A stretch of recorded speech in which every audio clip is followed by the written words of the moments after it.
வேதத்துக்குள்ளே சில காரியங்களை பார்க்க போகிறோம். வேதத்தில் ஆண்டவர் இன்றைக்கு நம்மோட என்ன பேச போகிறார் என்று, த கிரேட்டஸ்ட் ஹெல்ப்பர், பெரிதான உதவியாளர் என்ற ஒரு சில காரியங்களை பார்க்க போகிறோம்.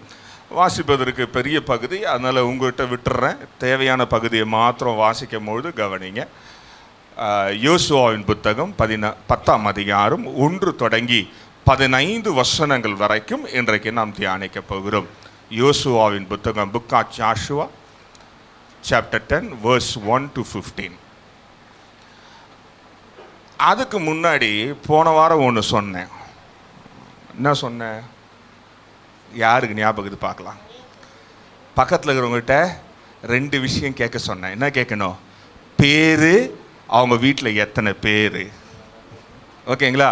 கேளுங்க. ஏன்னா அவங்களுக்காக ஒரு வாரம் செபித்து பாருங்கள். உங்கள் குடும்பத்துலேருந்து வந்தாங்கன்னா பின்னாடி இருக்கிறவங்ககிட்ட கேளுங்க. பக்கத்தில் இருக்கிறவங்ககிட்ட பேர், அவங்க வீட்டில் எத்தனை பேர். இங்கே கவனிக்கணும், ஒருத்தர் பேர் தான் கேட்கணும். ஒரே ஒரு ஆளு பேர் கேளுங்க. அவங்க வீட்டில் எத்தனை பேர். அவங்க வீட்டில் பொண்டாட்டி பேர்னா புள்ள பேர்லாம் கேட்காதீங்க. முட்டை நீங்கள் ஜாதகத்தை கேட்டுன்னு இருப்பீங்க. அந்த கதையெல்லாம் கிடையாது. பேர், அவங்க வீட்டில் எத்தனை பேர்.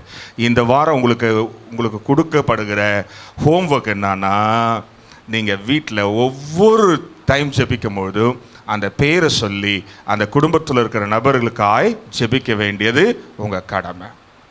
ஓகேவா? ரைட். நான் உங்கள் எல்லார் பேரும் தெரியும், உங்கள் குடும்பத்தில் எத்தனை பேர் இருக்காங்க தெரியும். எல்லாத்துக்கும் சேர்த்து நான் ஜெபம் பண்ணுறேன். நீங்கள் கேட்ட பேருக்கும் அந்த குடும்பத்திற்கு மாத்திரம் ஜெபிங்க. ஆண்டவர் உங்களை ஆசீர்வதிப்பார். ரைட், பிரசங்கத்துக்குள்ளே வரலாம். வேத வசனத்தில் நாம் பார்க்கிறோம். யோசுவா எழுதின புத்தகம் 10ஆம் அதிகாரம் 1 முதல் 15 வரைக்கும் நடந்ததை சுருக்கமாக நான் சொல்லிட்டு நான் உங்களுக்கு போயிடுறேன். இஸ்ரவேல் ஜனம் யோசுவாவின் தலைமையில் அவங்க கானானுக்குள்ளே பிரயாணித்து போய்கொண்டே இருக்கிறார்கள். அவங்க கிபியோன் என்ற ஒரு இடத்துக்கு வரும்பொழுது அங்கே இருந்த ஜனங்கள் தானாகவே யோசுவாவுடன் ஒப்புரவாகி விட்டார்கள், சமாதானம் செய்து விட்டார்கள். காரணம் என்னவென்றால், யோசுவாவும் அவருடைய போர் வீரர்களும் பயங்கரமானவங்க, ஒன்றையும் விட்டு வைக்க மாட்டாங்க. செய்தி எப்படி இருக்கும் அப்படின்னா, எப்போ அவங்க வந்தாங்கன்னா மொத்தத்தையும் எரிச்சிட்டு போயிடுவாங்க. ஆண்டவர் அவங்களுக்கு கொடுத்த உடன்படிக்கை அப்படிதான், எதையும் எடுக்கக்கூடாது. யோசுவாவுக்கு ஆண்டவர் கூப்பிடும் போது, யுத்தம் பண்ணும்போது சொன்னார். என்ன தெரியுமா சொன்னார்? தம்பி, ஒன்றுத்தையும் தொடக்கூடாது, மொத்தத்தையும் எரிச்சிடணும் அப்படின்ட்டார். அதனால தேசத்தில் இருந்த அனைவருக்கும் பயம். இவன் வந்து போர் எடுத்தான் என்றால் தேசம் முழுதுமாய் நிர்மூலமாகி எரித்து விடுவான்ற பயத்தில் அவனுடன் எல்லா ராஜாக்களும் இணக்கமாய் ஒப்புரவாய் கொண்டே இருந்தார்கள். ஆனால் அந்த நேரத்தில் எருசலேம் ராஜாவும் மற்ற 4 ராஜாக்களும் சேர்ந்து எப்படியாவது கிபியோனை பிடித்து விட வேண்டும் என்பது அவங்களுடைய ஆசையாக இருந்தது. ஏனென்றால் கிபியோன் தேசம் எப்படி இருந்தால்னா, ரொம்ப அழகாக இருக்கும், ரொம்ப பெருசாக இருக்கும், ஆசீர்வாதமாக இருக்கும், அழகான ஒரு தேசமாக இருந்தது. அந்த தேசத்தை எப்படியாவது பிடித்து விட வேண்டும் என்பதை தீர்மானித்து இவங்க நைட்டு மலை மேலே வந்து கேம்ப் போட்டாங்க. கேம்ப் போட்டோடனே இவன் என்ன பண்ணிட்டான்? யோசுவாவுக்கு ஆள் அனுப்பி, இந்த மாதிரி நாங்கள் உங்களோட இணக்கமாக இருக்கோம், எங்கள் தேசத்தை பிடிப்பதற்காக வந்துட்டாங்க, எங்களுக்கு உதவி செய்யுங்க என்று அழைத்த பொழுது யோசுவாவும் அவனுடைய போர் வீரர்களும் இந்த 5 ராஜாக்களை எதிர்த்து சண்டை போடுவதற்காக செல்லுகிறார்கள். முழுதும் பிரயாணிக்கிறாங்க. ராத்திரி முழுதுமா நடந்து பிரயாணித்தா காலையில் என்ன வரும்? தூக்கம் வரும். ஆனா நடந்தது என்ன தெரியுமா? இவன் போய் சேருவதற்கும் சூரியன் விடுகாலை ஆகுவதற்கும் நேரம் சரியா இருந்தபடினால சட்டுதியில உடனே வார ஸ்டார்ட் பண்ணிட்டான். ஆனால் யோசுவா போவதற்கு முன்பதாக 8ஆம் வசனத்தில் ஆண்டவர் அவனுக்கு ஒரு வாக்குத்தத்தத்தை சொல்லுகிறதை நாம் பார்க்கலாம். வாசிக்கலாம். 8ஆம் வசனம். கர்த்தர் யோசுவாவை நோக்கி, அவர்களுக்கு பயப்படாயாக, உன் கைகளில் அவர்களை ஒப்புக் கொடுத்தேன், அவர்களில் ஒருவரும் உனக்கு முன்பாக நிற்பதில்லை என்றார். இங்க பாருங்க, 2 ஃபினிஷ்டு கவனன்ட்டை ஆண்டவர் யோசுவா கொடுக்கிறார். அதாவது முழுமையடைந்த ஒரு வாக்குத்தத்தம். என்னவென்றால், ஒன்று, நீ பயப்படக்கூடாது, அதெல்லாம் கவனன்ட் கிடையாது. முதல்ல அவர் சொல்லுகிற காரியம்னா, அவங்கள உன் கையில் ஒப்பு கொடுத்துட்டேன் அப்படின்ட்டார். Already he has finished. அப்ப யுத்தம் அங்கேயே முடிஞ்சு விட்டது. 2வது, உனக்கு எதிராக எவனும் நிற்க கூட தைரியம் கிடையாது, நிற்க மாட்டான்ட்டார். ஆனா யோசுவா இருந்தாலும் அந்த 5 ராஜாக்களை ஆண்டவருடைய வாக்குத்தத்தத்தை வைத்துக்கொண்டு அவன் யுத்தம் செய்ய போகிறான். யுத்தம் காலையிலே தொடங்கிடுது. இவங்க முழுதும் நடந்து பிரயாணித்து வந்தார்கள். அந்த களைப்பு ஒரு பக்கம் இருந்தாலும், அந்த சோர்வு எல்லாம் கூட வந்த போர் வீரர்களுக்கு இருந்தாலும், யோசுவாவுடைய கட்டளைக்கு கீழ்ப்படிய வேண்டியது அவசியமானதாக இருந்தது. அவன் கத்தியை தூக்கிட்டானா மொத்த பேரை கத்தி தூக்கி தான் ஆகணும். அவன் வெட்ட ஆரம்பிச்சானா மொத்த பேரை வெட்டிக்கிட்டே போயிட்டே இருக்க வேண்டியதுதான். அதுதான் யோசுவாவுடைய பாணி. அப்ப யோசுவா யுத்தத்தை ஆரம்பித்து விட்டான். யுத்தம் தொடங்கி விட்டது. இவங்க அடிச்சு துரத்தி வெட்டி ஓட விடுறானுங்க. எல்லாரையும் ஓட விட்டு கொண்டே இருக்கிறான். ஆனா அக்காலத்திலும் இக்காலத்திலும் இருக்கிற சட்டம் என்னவென்றால், சூரியன் இருக்கிற வரைக்கும் தான் சண்டை போட முடியும். சூரியன் போய்விட்டா சண்டை போடக்கூடாது. அதுதான் ரூல். வார் ரூல்னு ஒன்று இருக்கு இன்டர்நேஷனல் லெவலில். அதை அவங்க கடைப்பிடித்து கொண்டிருந்தாங்க. இப்போ யோசுவாவுக்கு இருந்த பிரச்சனை என்னன்னா, இவனு எல்லாம் ஓடி ஓடி எல்லா பள்ளத்தாக்குலையும் மலையிலையும் ஒளிஞ்சு கொள்ளுகிறாங்க. ஏன்னா இவங்க வந்தால் தானே வெட்ட முடியும். இவனுக்கு ஓடி ஓடி ஒளிஞ்சிட்டா எங்கேருந்து தேடி தேடி கண்டுபிடிக்க முடியும்? தேடி கண்டுபிடிக்கும் பொழுது டைம் ஆகிடும். டைம் ஆகிட்டா என்ன ஆகும்? யுத்தம் நின்று விடும். மறுநாள் காலையில் அவங்க பிளான் பண்ணிடுவாங்க. பிளான் பண்ணி திரும்பவும் இன்னும் விகரஸாக ஃபைட் பண்ண ஆரம்பிச்சிடுவாங்க. இன்னும் யோசுவா டயர்டாக வந்திருக்கிறான். ஏற்கனவே பகலெல்லாம் யுத்தம் செய்கிறான். திரும்ப மறுநாள் சண்டை போனோன்னா ரொம்ப கஷ்டம். அதனால யோசுவா என்ன பண்றான்னா, ஆண்டவர்கிட்ட ஒரு விண்ணப்பம் வைத்து சூரியனையும் சந்திரனையும் அங்கங்கே நிறுத்தி விட்டான். சூரியன் இப்ப எங்க நிற்குது என்றால் கிபியோன் மேல நிற்கிறது. சூரியன் எவ்வளவு நேரம் நின்னது அப்படின்னு பார்த்தீங்கன்னா, ஏறத்தாழ 12 மணி நேரம் நின்றது. இது ஹிஸ்டாரிக்கலா இன்றைய வரைக்கும் ப்ரூவ் ஆனது. நீங்க ஒருவேளை வலைத்தளத்தில் தேடி பார்ப்பீங்க அப்படின்னா, இன்ன வரைக்கும் சூரியன் ஒரு நாள் நின்னது என்றால் யோசுவாவின் காலத்தில் என்று ஹிஸ்டாரிக்கலா ப்ரூவ் ஆயிடுச்சு. ஸோ இவன் நிறுத்திட்டான். காரணம் என்னன்னா, ஒளிந்திருந்த எல்லாரையும் பிடிச்சி வெட்டணும். ஒளிஞ்சிருந்த எல்லாரையும் இவனும் போய் எல்லாரையும் துரத்தி துரத்தி துரத்தி வெட்டிக்கிட்டே இருக்கிறான். ஆண்டவரம் பார்த்துக்கிட்டே இருக்கிறாரு. இவனுங்களா ஓடி ஓடி ஒவ்வொரு பள்ளத்தாக்களையும் ஒளிஞ்சு கொண்டே இருக்கிறார். கடைசியில் என்ன நடந்தது தெரியுமா? ஆண்டவர் பார்த்தார், இவன் எவ்வளவு நேரம் தான் சூரியனை நிறுத்த போறான்னு ஆண்டவருக்கே தெரியாது. இவன் எப்ப யுத்தத்தை முடிக்க போறான்னு ஆண்டவருக்கே தெரியாது. அதனால என்ன பண்ணிட்டார்னா, அவரே யுத்தம் பண்ண இறங்கி விட்டார். 14ஆம் வசனத்தை வாசிக்கலாம். இப்படி கர்த்தர் ஒரு மனிதனுடைய சொல் கேட்ட அந்த நாளை ஒத்த நாள், இல்ல 11 அவர்கள் பெத்ரோனிலிருந்து இறங்குகிற வழியிலே இஸ்ரவேலுக்கு முன்பாக ஓடி போகையில் அசெக்கா மட்டும் ஓடுகிற அவர்கள் மேல் கர்த்தர் வானத்திலிருந்து பெரிய கற்களை விழப்பண்ணினார். இங்க பாருங்களேன், ஆண்டவரே இப்ப யுத்தத்தில் இறங்கிட்டார். ஏன்னா ஆண்டவர் பொறுத்து பார்த்தாரு. இவனும் ஓடி ஒளிஞ்சுக்கிட்டே இருக்கானுங்க. யோசுவாவும் டயர்டாகாம அட்டி வெட்டிக்கிட்டே சாச்சிக்கிட்டே இருக்கிறான். ஆனா அவனால எல்லாரையும் வெட்ட முடியாததுனால கடைசியில் யார் யுத்தத்தில் இறங்கிட்டாரு? ஆண்டவரே இறங்கிட்டார். இப்போ ஒரு சந்தேகம், பரலோகம் எதனால கட்டப்பட்டுகிறது? கற்கள் அங்கு இருக்கிறது. வேதத்தில் இருக்கா? பரலோகம் எதனால கட்டப்பட்டிருக்கு? கல்லுனால. அங்க இருந்த பெரிய கற்களை ஆண்டவர் என்ன பண்ணுகிறார்னா, ஓடி வர எல்லாரும் தள்ளுறாரு. வாசி முடிச்சிடுங்க. அதுல அவர்கள் செத்தார்கள். இஸ்ரவேல் புத்திரர் பட்டயத்தால் கொண்டவர்களை பார்க்கலும் கல்மலையினால் செத்தவர்கள் அதிகமாக இருந்தார். ஃபர்ஸ்ட் என்ன பண்ணாருன்னா, கல்லை உருட்டி விட்டு விளையாடிட்டே இருந்தார் ஆண்டவர். ஒரு கல்லா உருட்டினார். ஒருத்த மேலையா உழுந்து ஒரு கும்பல் மேல உழுந்து செத்துனது. கடைசியில் அவர் பார்த்தார், இது முடிகிற மாதிரி இல்லை, கல் மழையை வர வச்சிட்டார். கல் மழை வந்தா அந்த சந்தில் நுழைஞ்சு ஓடி போயிடலாம் வீட்டுக்கு. அப்படி தானே? நான்லாம் நிறைய வாட்டி ட்ரை பண்ணியிருக்கேன். என் உடம்பு ரொம்ப சின்னது பாருங்க.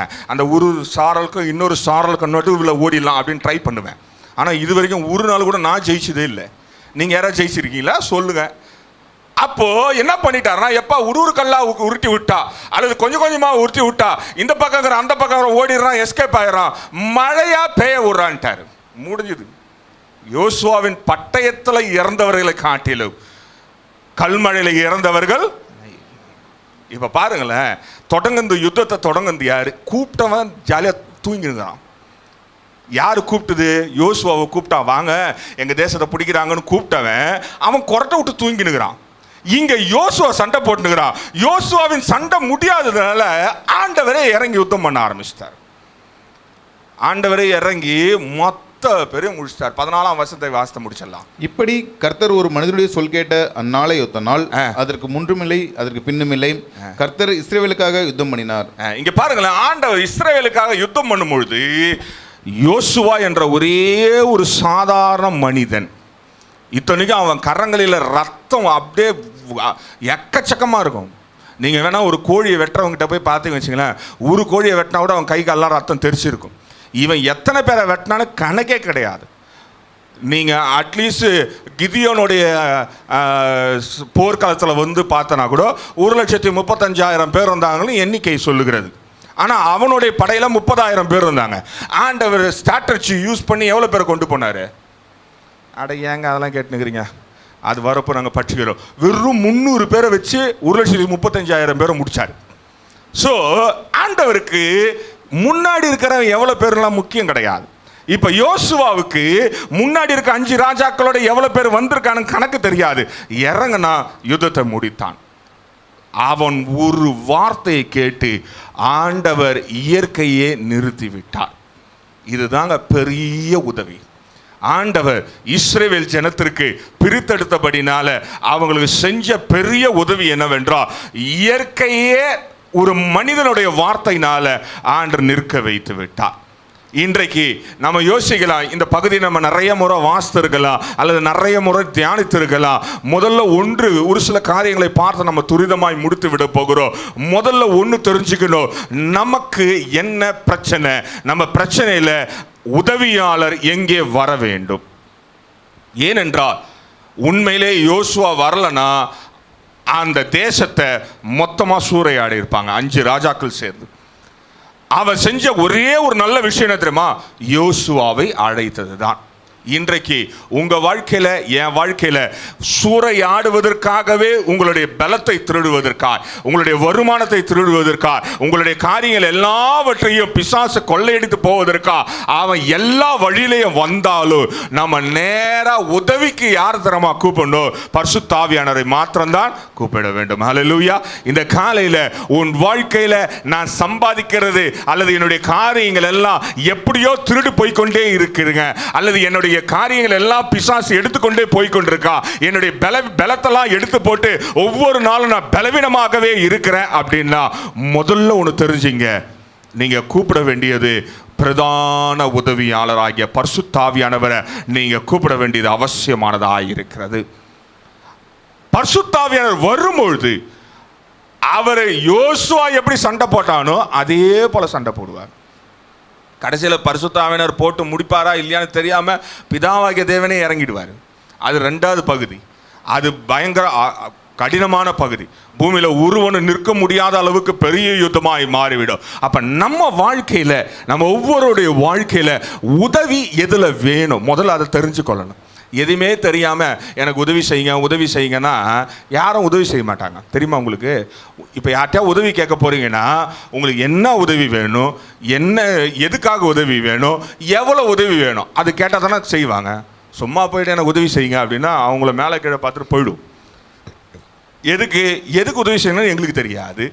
இன்றைக்கு அநேகர் அப்படிதான் ஆண்டோடைய சமூகத்தில் வந்து, ஆண்டவரே உடைய சமூகத்தில் வந்திருக்கிற என்னை நான் தாழ்த்துக்கிறேன், எனக்கு உதவி செய்யுங்கப்பா அப்படின்னா அவர் தலையை சொரிஞ்சு நின்றுட்டு இருப்பார். எதுக்கு உனக்கு உதவி செய்யணும்? ஒருவேளை உன்னை பலவீனத்தில் உன்னை பலப்படுத்த வேண்டும் என்ற உதவி வேணுமா? அல்லது உன்னுடைய வருமானத்தில் உன்னுடைய ஃபைனான்சியல் காரியத்தில் ஆண்டோடைய கரம் வேண்டுமா? அல்லது உன்னுடைய சம்பாதியத்தில் உன்னுடைய மாதந்தோறும் காரியங்களில் ஆண்டருடைய உதவி வேண்டுமா? அல்லது உன்னுடைய குடும்பங்களில் ஆண்டருடைய உதவி வேண்டுமா? அல்லது நீ உன்னுடைய காரியங்கள் வாழ்க்கையில் சில முக்கியமான தருணங்களில் உனக்கு வர வேண்டிய காரியங்களில் அல்லது அடைப்பட்ட காரியங்களில் ஆண்டருடைய உதவி வேண்டுமா என்பதை நீ தீர்மானித்து கரெக்டாக கேட்டாதான் யுத்தம் ஸ்டார்ட் ஆகும். அது வரைக்கும் யுத்தம் ஸ்டார்ட் ஆகவே ஆகாது. வந்தவன் ஓடி வந்து யோசுவா பின்னாடி ஒளிஞ்சு இருந்திருக்கலாம். தெரியுமா உங்களுக்கு? யோசுவாவுக்கு கூப்பிட்டவன், ஏன்னா அவனுக்கு தெரியும் யோசுவா எவ்வளோ பெரிய ஆளுன்னு. யோசுவா பேரை கேட்டாலே எல்லாரும் நடுங்க ஆரம்பிக்கிற அளவுக்கு பெரிய யுத்த வீரனாக இருந்தான். அப்போ அவன் ஓடி வந்து யோசுவா பின்னாடி ஒளிந்திருக்கலாம். ஒருவேளை யோசுவா யுத்தத்துக்கு போகாமலே இருந்திருக்கலாம். அவன் தெளிவாக சொன்னான் பாருங்க, நாங்கள் உங்களோட இணக்கமாக இருப்பதை அவர்கள் வெறுக்கிறபடினால அவங்க எங்களை தொடர்ந்து யுத்தம் பண்ண வந்து விட்டார். இன்றைக்கு நீயும் நானும் ஆண்டவரோடு நெருங்கி இருக்கும்பொழுது பிசாசு யுத்தம் பண்ண காத்து கொண்டே இருப்பான். எல்லா சூழ்நிலையிலும் காத்து கொண்டிருப்பான். எப்படியாவது உன்னை விழுங்கலாம், எப்படியாவது உன்னை தள்ளலாம், எப்படியாவது உன்னை நிர்மூலமாக்கலாம் அப்படின்றத அவனுடைய திட்டமாகவே இருக்கும். ஆனா நீ என்ன பண்ணணும் தெரியுமா? எங்கேயாவது பயப்படுகிற சூழ்நிலை வரும்பொழுது, அல்லது உனக்கு விரோதமான காரியங்கள் உன்னை சூழ பாளையம் இறங்கி இருக்கும் பொழுது, நீ நேராக பரிசுத்தாவினர்கிட்ட ஓடி வர வேண்டியது அவசியமானதாய் இருக்கிறது என்று நாம் பார்க்கிறோம். வேதத்துல நிறைய பேர் அப்படி உதவியாய் கேட்டு வந்திருந்தவர்கள் இருக்கிறார்கள். ஆண்டவர் அவங்க எல்லாருக்கும் இயற்கைக்கு மாறான காரியங்களை செய்தவராய் இருக்கிறார். வேதத்துல நமக்கு நல்லா தெரியும். ஆகார பெத்து நீங்க ஆதியாகமம் 16ஆம் அதிகாரம் தொடங்கி 21 வரைக்கும் வாசித்து பார்த்தீங்கன்னா அந்த வனாந்தரத்துல தண்ணியே வராதுங்க. இன்ன வரைக்கும் வனாந்தரத்துல தண்ணி வரவே வராது. எங்க நோனாலும் எண்ணெய் தான் வருது. நீங்க வேணா போய் பாருங்க. போகும்போது ஒரு கடப்பாரியா இல்லை ட்ரில்லிங் மிஷின் எடுத்துன்னு போங்க. சவுதி அரேபியாவில் போய் ட்ரில்லு போட்டு பாருங்க. என்ன வரும்? க்ரூட் ஆயில் வரும். என்ன வரணும் எடுத்து தள்ள தேய்ச்சிக்க முடியாது. க்ரூட் ஆயில் தான் வரும். தண்ணி வரவே வராது. இயற்கைக்கு மாறாக அந்த பூமியின் சுழலுக்கு கீழே ஒரு நீரூற்றை கொண்டு வந்து ஆகாருக்காய் உண்டு பண்ணினவர். எவ்வளோ பெரிய அற்புதம் பாருங்க. ஒரு சாதா ஒரு அம்மா, அதுவும் வேலைக்காரி, அதுவும் ஆபிரகாமுடைய சந்ததி கூட கிடையாது. ஆபிரகாமுடைய வீட்டில் இருக்கிற வேலைக்காரிக்கு அவ்வளோ இயற்கைக்கு மாறா செய்ய முடியும் என்றால் நீயும் நானும் அவருடைய ரத்தத்தினால மீட்டெடுக்கப்பட்டவர்கள். ஆண்டவர் நினைச்சா இயற்கையை மாற்றி உனக்காக எல்லாவற்றையும் நிறுத்துகிற அளவுக்கு வல்லமை உள்ளவராய் இருக்கிறார். அப்படிப்பட்ட உதவியாளவர் தான் இன்றைக்கு நீயும் நானும் ஆராதித்துக் கொண்டிருக்கிறோம். பல நேரங்களில் நம்ம அதை உணர்வதே கிடையாது. பல நேரத்தில் நமக்குள்ள இருக்கிறவர் அல்ல நம்மோட பிரயாணிக்கிறவர் எல்லாவற்றையும் நம்ம நினைப்பதற்கும் பெரிய காரியங்களை செய்ய வல்லவராய் இருக்கிறார் என்பதை அறியாமலே நம்ம வாழ்ந்து கொண்டிருக்கிறோம். இன்றைக்கு நீ யோசித்து பாரு. அவ்வளோண்டு ஒரு மனுஷன். யோசுவா பெரிய ஆளெல்லாம் கிடையாது. யோசுவா ஒன்றும் பெரிய பெரிய ஜைஜாண்டிக் ஃபிகர்லாம் கிடையாது. அவன் சாதாரண ஒரு மனிதன் தான். நம்மை போல ஒரு 6 அடி மனுஷன்தான். அவன் சவுலை போலவோ அல்லது கோலியாத்தை போலவோ பெரிய ஆள்லாம் கிடையாது. அவன் சாதாரண ஒரு ஆள். ஆனால் போர் வீரன். காரணம் என்னமா? அவனுக்குள்ள இருந்த ஆவியானவன் அவ்வளோ வல்லமையுள்ளவராக இருந்தான். எல்லா சூழ்நிலையிலும் அவன் ஆண்டவர் சொன்ன வாக்குத்தத்தத்தை மாத்திரம் அவன் கிட்ட கொடுத்த வாக்குத்தத்தெல்லாம் எப்படி தெரியுமா இருந்தது? எல்லாமே முற்று பெற்றதாக இருந்தது. முடிச்சிட்டேன், ஏற்கனவே முடிச்சாச்சு. யுத்தம் ஏற்கனவே முடிந்து விட்டது. நம்ம போய் அதை சுதந்திரத்துக் கொள்ள வேண்டியதுதான் அவசியமானதாக இருந்தது. இன்றைக்கு உனக்கும் எனக்கும் ஆண்டவர் சொல்லுகிற வார்த்தை என்னன்னா, he has fought a biggest fight for us. அவர் நமக்காக ஒரு பெரிய யுத்தத்தை முடித்து விட்டார். நீயும் நானும் போய் என்ன பண்ணுமா? அதை ஆக்கிரமித்துக் கொள்ள வேண்டியதுதான் அவசியமானதாக இருக்கிறது. இன்றைக்கு அவ்வளோ பெரிய உதவியாளர் உங்களுக்கு வேண்டுமென்றால் நீங்கள் எதில் வேணும் அப்படின்னு கேட்க வேண்டியது அவசியமானதாக இருக்கிறது.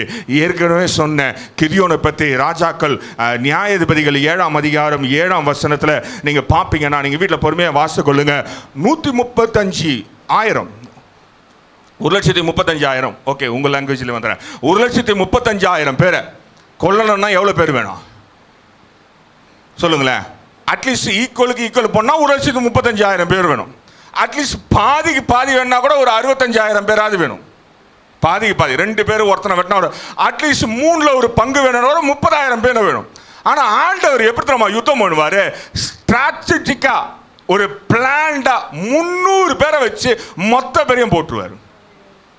யோசிச்சு பாருங்களேன், நம்ம ஆண்டவர் எப்படிப்பட்டவனா? ஒன்று இயற்கையே நமக்காய் மாற்றுகிறவர், அல்லது நமக்காய் யுத்தம் செய்ய ஆரம்பிப்பார் என்றால் இருக்கிறத வச்சு அழகா யுத்தத்தை முடிக்கிறவராக இருக்கிறார். இன்று வரைக்கும் அவ்வளோ பெரிய பிளான் உள்ள ஒரு வாரம் யாராலுமே பண்ண முடியலங்க ஹிஸ்டரியில். தெரியுமா உங்களுக்கு? இன்ன வரைக்கும் யாராலையும் பண்ண முடியல.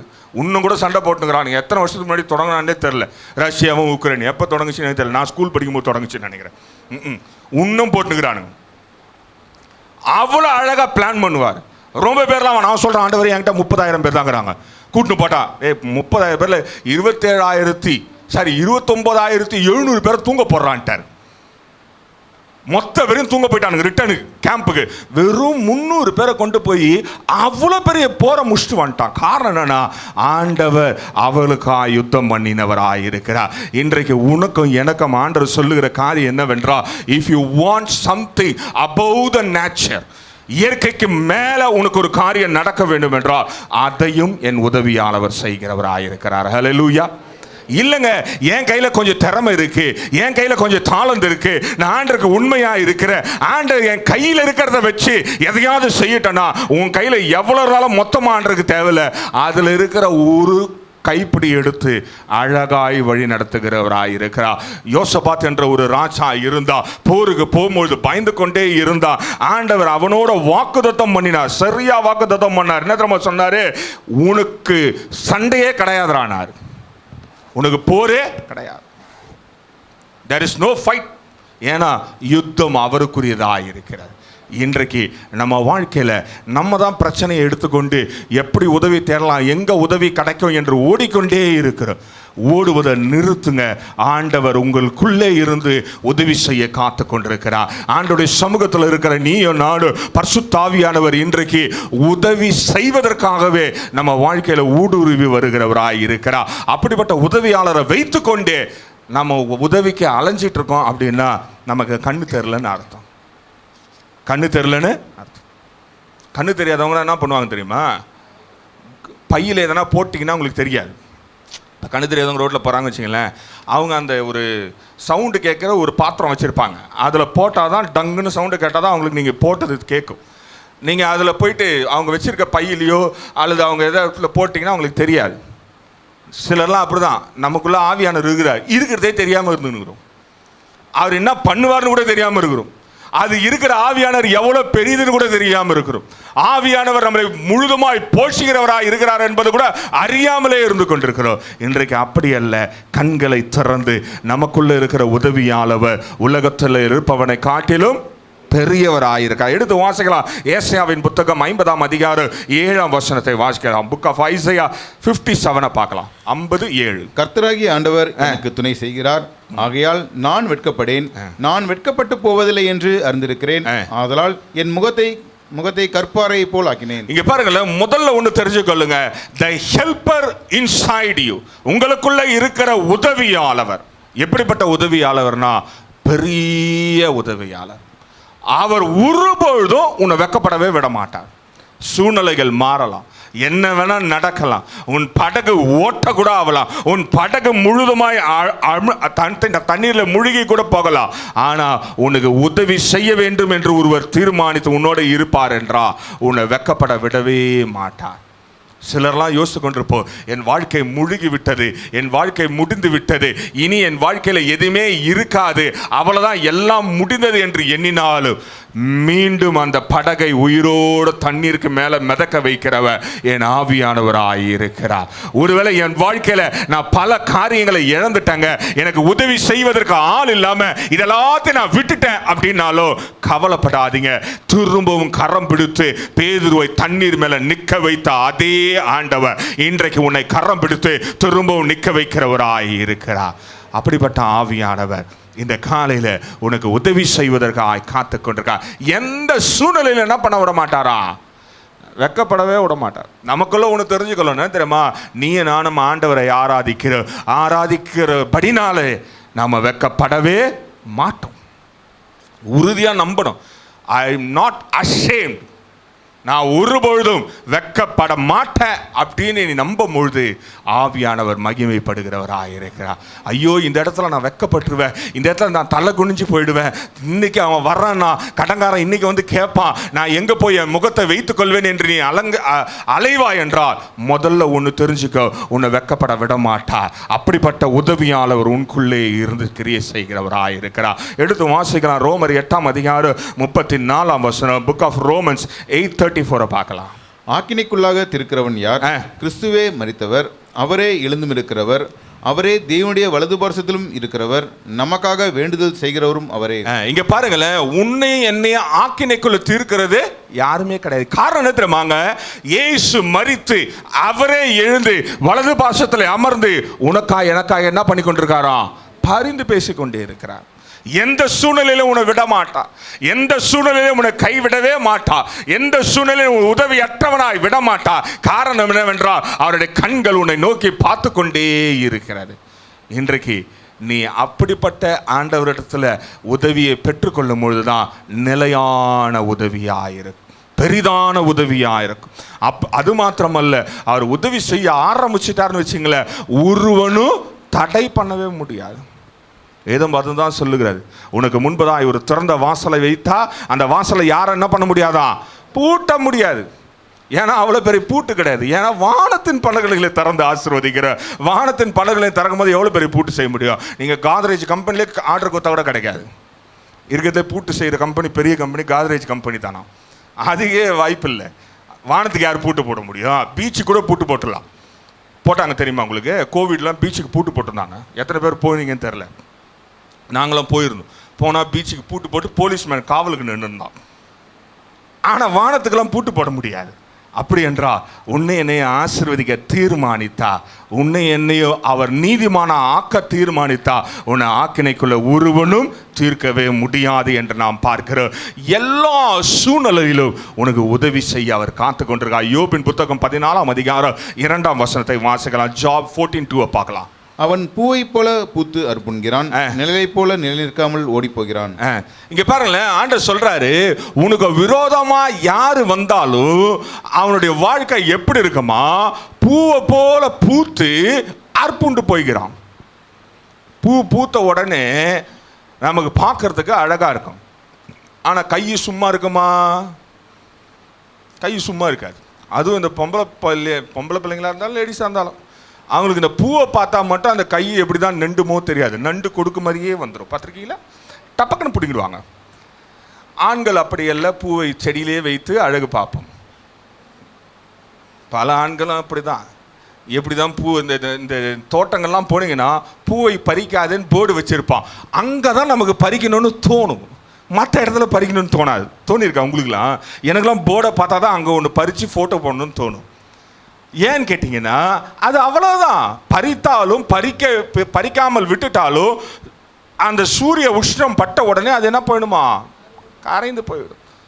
அதே போலதான், நிழலை போலதான் உனக்கும் எனக்கும் விரோதமாய் வருகிற எதிரிகளோட வாழ்க்கை இல்லாமல் ஆண்டவர் மாற்றி விடுகிறவராயிருக்கிறார். ஆனால் யோபுடைய வாழ்க்கையில் 1ஆம் அதிகாரம் 20ஆம் வசனத்தை வாசிக்கலாம். அவன் வாழ்க்கை எப்படி இருந்தது, எப்படி சொல்றான்னு பார்க்கலாம். அப்பொழுது யோபு எழுந்திருந்து தன் சால்வையை கிழித்து தன் தலையை சிரைத்து தரையிலே விழுந்து பணிந்து, நிர்வாணியாய் என் தாயின் கர்ப்பத்திலிருந்து வந்தேன், நிர்வாணியாய் அவ்விடத்துக்கு திரும்புவேன், கர்த்தர் கொடுத்தார், கர்த்தர் எடுத்தார், கர்த்தருடைய நாமத்துக்கு ஸ்தோத்திரம் என்றான். இங்க பாருங்களேன், யோபு அவன் 1ஆம் அதிகாரத்துல எல்லாவற்றையும் இழந்தான். மிகப்பெரிய ஐஸ்வர்யவானாக இருந்தான்.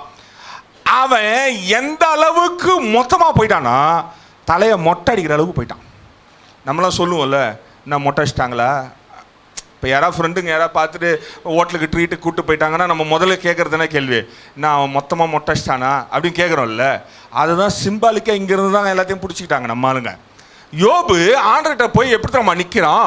மொத்தமாக வழிச்சிடறான். தலையில் இருக்கிற எல்லா முடியை வழிச்சிட்டு ஆண்டோடைய சமூகத்துக்கு போகிறான். ஆண்டவரே, நான் மொத்தமாக எல்லாத்தையும் இழந்தவனாய் நிற்கிறேன்.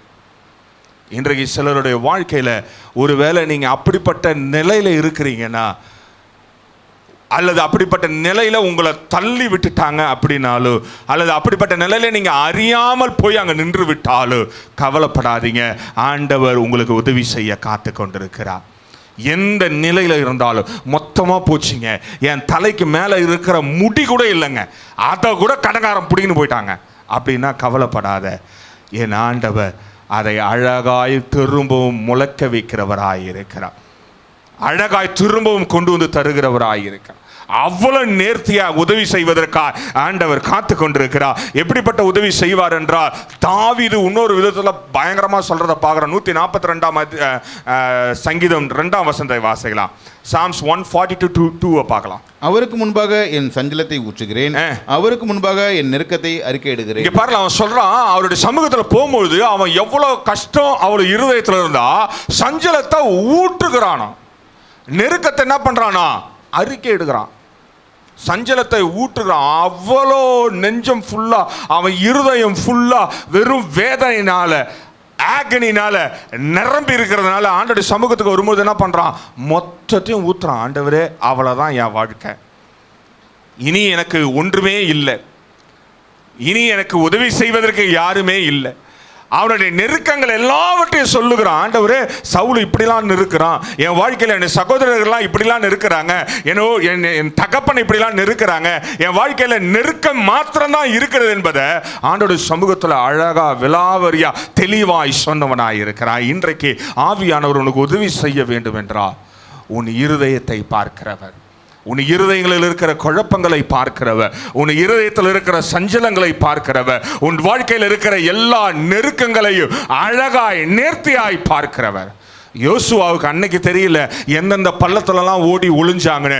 ஆனா என் ஆண்டவருக்கு தெரியும், கல் மழையை வர வைத்தவராய் இருக்கிறார். இன்றைக்கு உன்னை நெருக்குகிறவர் எந்த வழியில உன்னை நெருக்கிறாங்கன்னு நீங்க கவலைப்படாம இருப்பாய் என்றா, அல்லது எனக்கு தெரியலங்க எந்த இடத்துல இருந்து தான் பிரச்சனை வருதுன்னு தெரியல, விடிஞ்சா பிரச்சனை, மதியம் பிரச்சனை, ராத்திரி பிரச்சனை, எல்லா நேரத்திலும் என் வாழ்க்கையில பிரச்சனை, எங்க இருந்து வருதே என்று தெரியல என்று சொல்வாய் என்றா, ஆண்டவர்கிட்ட ஒப்புக்கொடு. கல் மழையை உன் வாழ்க்கையில பெய்ய செய்கிறவராய் இருக்கிறார். கல் மழை மேல இருந்து ஊற்றப்படும் பொழுது ஒருவனும் தப்பிக்க முடியாது, ஒருவனும் தப்பிக்க முடியாது. ஒருவேளை நீ யுத்தம் செய்தாலும் நீ கொஞ்சம் பேரை தான் யுத்தம் செய்ய முடியும். அவருக்கு தெரியும் எங்கெல்லாம் ஒளிஞ்சிட்டு இருக்கான், உன் எதிரி எங்கெல்லாம் ஒளிந்து கொண்டிருக்கிறா, உன்னை நெருக்கிறவன் எந்தெந்த சந்தில இருக்கிறா என்பதை நன்கு அறிந்து வானத்திலிருந்து கல் மழையை பெய்ய வைக்கிறவராயிருக்கிறார். இயற்கைக்கு மாறாகவே உனக்கு யுத்தம் பண்ணுவதற்காக ஆண்டவர் காத்து கொண்டிருக்கிறார். இன்றைக்கு நீ நானும் எந்த இடத்துல இருக்கிறோம் யோசித்து பார்ப்போம். ஆண்டவர் உதவி செய்ய காத்து கொண்டிருக்கார். இன்னொரு காரியத்தை வாசித்து நம்ம முடிக்க போகிறோம். ஏசாயா 50ஆம் அதிகாரம் 9ஆம் வசனத்தை வாசிக்கலாம். ஐசையா 59 பார்க்கலாம். இதோ கர்த்தராகிய ஆண்டவர் எனக்கு துணை செய்கிறார், என்னை ஆக்கினைக்குள்ளாக திருக்கிறவன் யார்? இதோ அவர்கள் எல்லாரும் ஒரு வஸ்திரத்தை போல பழசாவார்கள், பொட்டுப்பூச்சி அவர்களை அரிக்கும். இங்க பாருங்களேன், ஆண்டவர் யுத்தம் பண்ணும்பொழுது ஸ்ட்ராட்டஜிக்கா யுத்தம் பண்ணுவார் சொன்ன. முதல்ல என்ன பண்ணுவாரு, பொறுமையா ஒரு கல்லா உருட்டி விட்டு விளையாடி பார்ப்பாரு. இன்னும் அவனுக்கு தாங்கலை, ஓடி ஒழிஞ்சிக்கணும், உன்னை தாக்கணும், உன் வாழ்க்கையை தாக்கணும் என்று தீர்மானித்தா கல் மழையை பெய்ய வைப்பார். அதுக்கும் மேலே இன்னமும் ஓடிங்கன்னா பாறைக்குள்ளே கொகைக்குள்ளே ஒழிஞ்சிருந்தாங்கன்னா ஆண்டவர் என்ன சொல்கிறாரு, அவங்கள பழைய துணி மாதிரி மாற்றி பட்டுப்பூச்சி தின்றது போல் அவங்க வாழ்க்கையை தின்ன போடுமா. பட்டுப்பூச்சி ஒழுங்காக தின்ன தெரியுமா உங்களுக்கு? பட்டுப்பூச்சின்னா என்ன, அந்த சில்க் வார்ம் இருக்குல்ல, பூச்சி, அதாவது அது இவ்வளோண்டு தான் இருக்கும். அது எப்படி உங்களுக்கு சொல்கிறது, ஓகே நீங்கள் போய் வலைத்தளத்தை தேடிக்கொள்ளுங்க. அது என்ன பண்ணுமா, முழுசாக தின்னவும் தெரியாது, அதை பயன்படுத்தவும் முடியாது. இப்போ ஒரு பெட்ஷீட்டில் அந்த பொட்டுப்பூச்சோ அது பட்டுப்பூச்சோ ஏதோ ஒன்று தின்ன ஆரம்பிச்சிச்சுன்னா அதை நீங்கள் பயன்படுத்தவே முடியாது. மொத்தமாக அது ஒரு மாதிரி தூக்குனா தூள் தூளாக கொட்டுரும். அப்படி தான் ஆண்டவர் மாற்றுவார். உனக்கு விரோதமாய் வருகிற நெருக்கிறவர்களை, சத்துருக்களை ஆண்டவர் என்ன பண்ணுவார்னா, அவங்கள அப்படி தூக்குனா என்ன ஆவாங்களாம், தூள் தூளாக கொட்டும். தூள் தூளாக கொட்டினா காற்றடிக்கும் போது என்ன ஆகும், எந்த பக்கம் காற்றடிக்குதோ அந்த பக்கம் போக வேண்டியதான். கடைசியாக நம்மலாம் போட்டு உள்ளே புதைச்சிடுறோம். அங்கே கடைசியாக ஒன்று எடுத்துகிட்டு போவாங்க பானையில், அதை அப்படியே இப்படி எடுத்து காற்றுல ஊதுனா எப்படி போவோம், அதே போல் மாற்றுறது நம்ம ஆண்டவரால் முடியும். அதுதாங்க ஆண்டவர் யுத்தம். நீ பண்ணவே முடியாது, உன்னுடைய சரீர பலத்தில் பண்ண முடியாது, அல்லது உன்னோட இருக்கிறவர்களை வைத்து பண்ண முடியாது. ஆனால் என் உதவியாளவர் உன் வாழ்க்கையில் வருவார் என்றா, பரிசுத்த ஆவியானவர் உதவியாளராக உன் வாழ்க்கையில் இருப்பார் என்றா, உனக்கு விரோதமாக வர்றத அழகா தூள் தூளா டஸ்டா மாற்றுகிற அளவுக்கு வல்லமை உள்ளவராக இருக்கிறார். அதில் இன்னொரு காரியத்தை வாசிக்கலாம். சங்கீதம் 39:11 வாசிக்கலாம். 39:11.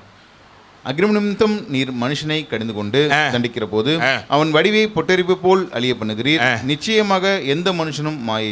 இங்க பாருங்களேன், அக்கிரம நிமித்தமா ஒருத்தன் எழும்புறான்னு வச்சுங்களேன், ஆண்டவர் என்ன பண்ணிடுவாராம், அவனை அழிச்சிடுவார், நிர்மூலமாக்கிடுவார். அவன் திரும்ப எழும்பவே முடியாத அளவுக்கு மாற்றிடுவார்.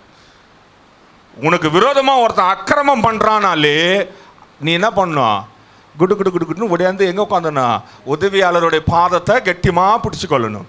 அன்றைக்கு அவன் யோசுவாவை நாடாத வேற எந்த ராஜாவா நாடி இருந்தாலும் அந்த தேசம் இன்றைக்கு இல்லாமல் போயிருக்கும்.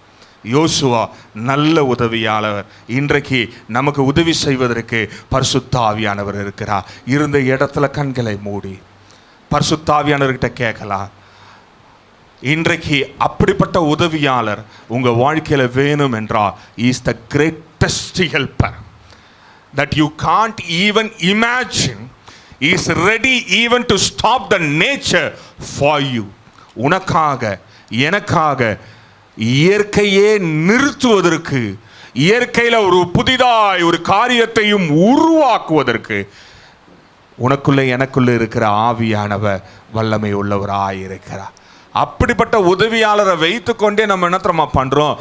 ஆண்டவரே எனக்கு உதவி செய்யும், ஆண்டவரே எனக்கு உதவி செய்யும், ஆண்டவரே எனக்கு உதவி செய்யும் என்று கேட்டுக்கொண்டிருக்கிறோம். இன்றைக்கு ஒன்று தீர்மானிங்க, ஆண்டவர்கிட்ட கேளுங்க, ஆண்டவரே நான் இதெல்லாம் இழந்திருக்கிறேன், எனக்கு உதவி வேண்டுங்கப்பா, என்னுடைய வாழ்க்கையில் உதவி வேண்டும், என்னுடைய பழக்க வழக்கங்களில் உதவி வேண்டும், என்னுடைய சரீரத்தில் உதவி வேண்டும், என்னுடைய வருமானத்தில் உதவி வேண்டும், என் குடும்பத்தில் உதவி வேண்டும், என்னுடைய வேலை ஸ்தலத்தில் உதவி வேண்டும், அல்லது என்னுடைய முழு காரியங்களில் இதெல்லாம் உதவி வேண்டும் என்று நீ தீர்மானிப்பாய் என்றா உதவியாளர்கிட்ட கேளுங்க.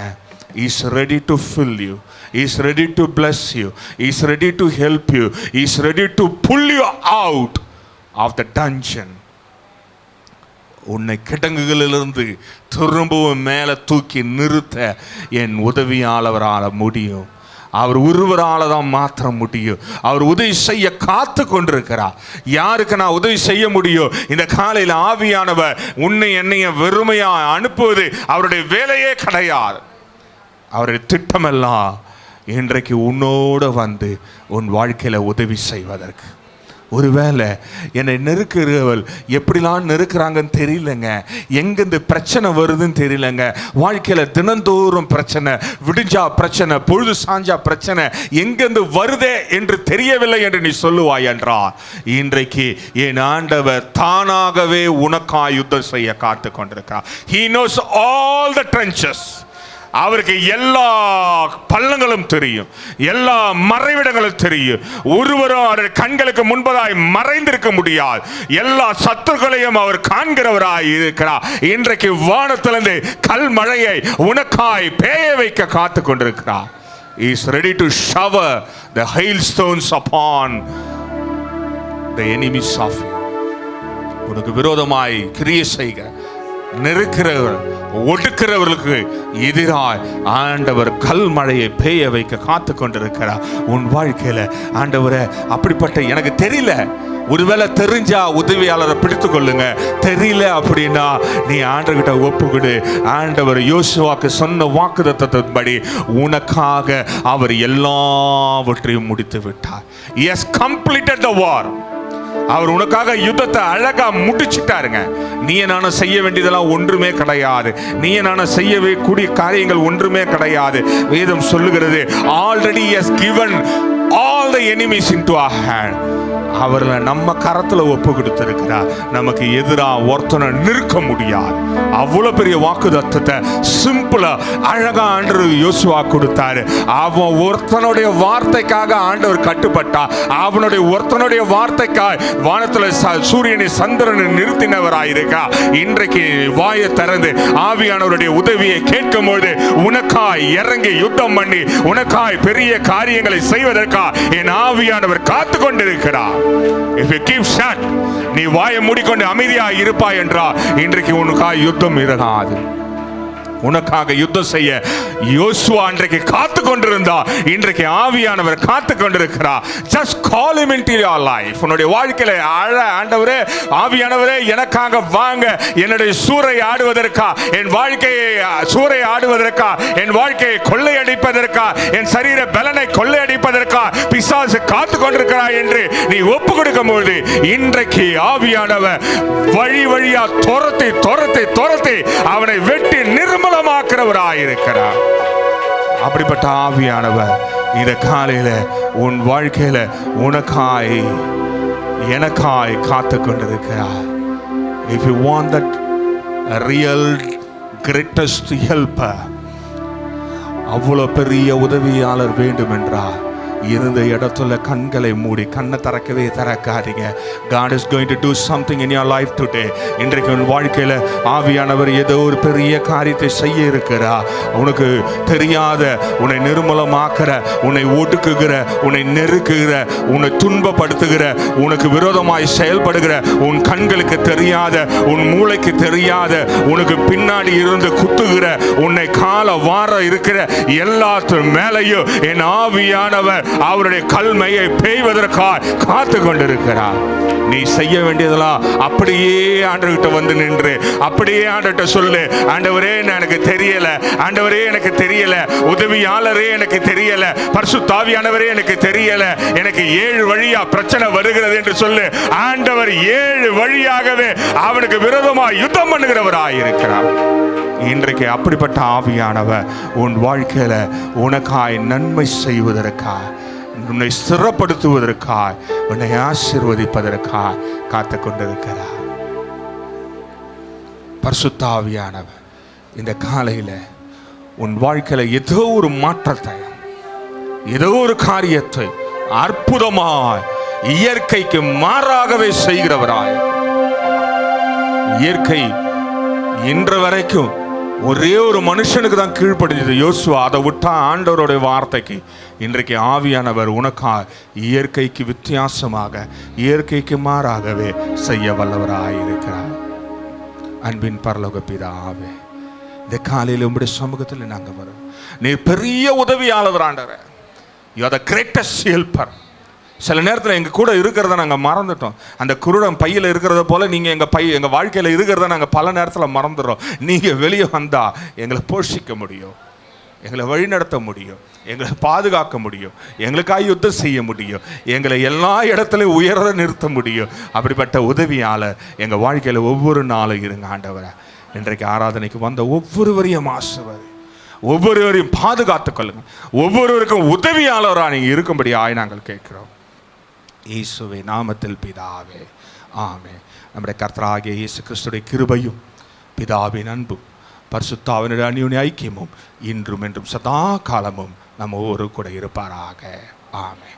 ஆண்டவரை ஆசீர்வதிப்பார்.